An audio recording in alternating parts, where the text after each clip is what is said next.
Shri Gurubhyo Namaha. In last session, we have discussed about string literals.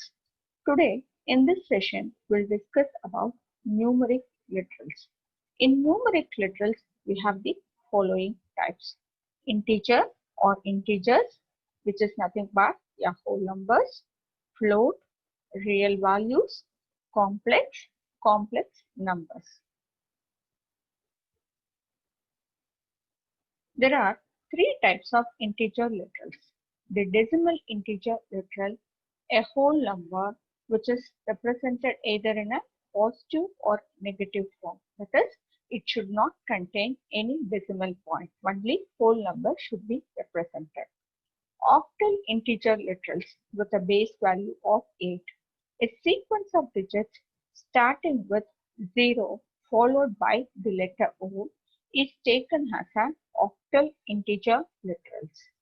In hexadecimal integer literals with the base value of 16, that is, sequence of digits preceded by the digit 0 followed by x.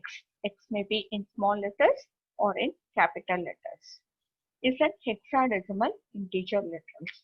And binary literals with a base value of 2. To signify binary literals, you will be prefixing with 0 b or 0 small b. It may be in uppercase or it may be in lowercase. Converting integers to string representation, that is, the three forms of your decimal, octal and binary values will be converted in the form of your string representation. For this, we'll be using three functions, that is, hex of, bin of, octal of. The hex function converts the integer to the hexadecimal literal.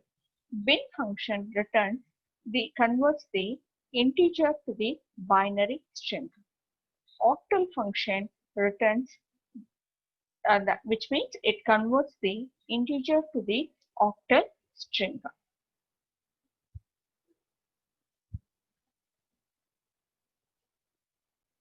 Let us execute these functions. Bin of 6, that is, an integer value will be converted to the binary format. It returns with 0B110.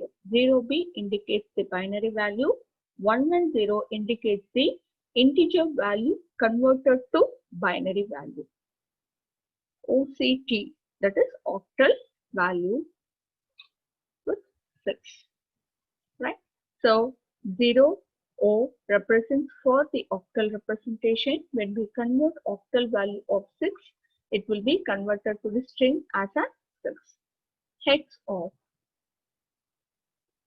54. So 0x represents your hexadecimal format. So 54 is being converted to the decimal value as 36. The next literal, which is nothing but your floating point literals or constants. In floating point literals, floating point which are nothing but real literals which have fractional parts, which means that it contains the decimal point. It can be written in two forms. One is your fractional form, the other one is your exponent form. Fractional form may contain a positive value or a negative value, but the value should be with the decimal points. In exponent form, it consists of two parts. One is your mantissa, the other one is exponent form. 5.8 can be represented as 0.58 into 10 power minus 1.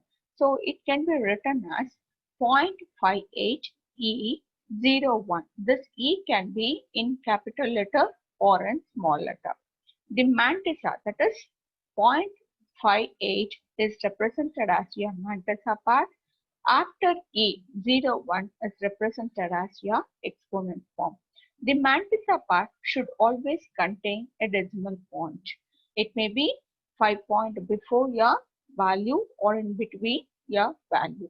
But the exponent form should always be an integer value.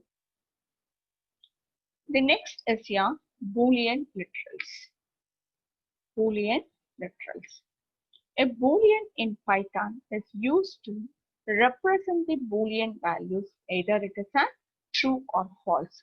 If it is a true value, it is represented as 1.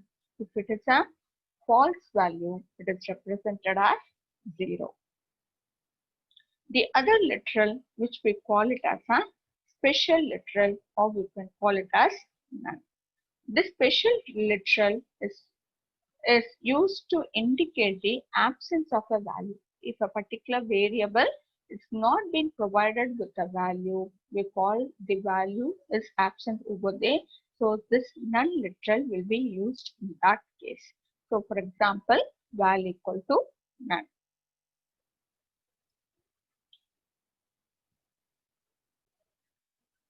So let us execute the none value. Value 1 equal to 10. So I have assigned a value of 10 to the variable value 1. If I try to print the value 1, it returns with the value of 10. Now if I assign the same value 2 with none, now if I try to print the value of value 2 variable, it returns value as none, which means that value 2 doesn't store any value, so it is returning the absence value, which is nothing but your none literal. The next token is operators. An operator is a token or the tokens that trigger some computations when applied to variables and other objects in an expression. So in an expression, you may be having operators and their operands, which are nothing but the variables. With the help of your operator and the variables that we have, will be computing some values in your expressions.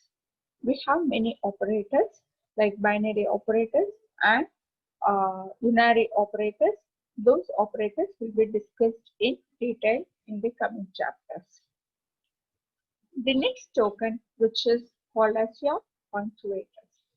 Punctuators are the symbols that are used in programming language to organize sentence structure, indicate the rhythm and emphasis of expressions, statements, and program structure. So punctuators is also called as your separators. These are the following punctuators will be used in the programming language. Square brackets, which are nothing but you will be using in a list. Opening and closing parentheses will be using in functions. Braces will be using a dictionary. Comma to separate or give comma separator values. Colon, semicolon, asterisk, ellipse, equal to, pound. These are some of the punctuators will be discussed when we are working with the coming chapters. Thank you, children. To receive our online lessons, please press the subscribe button and you will receive the latest updates.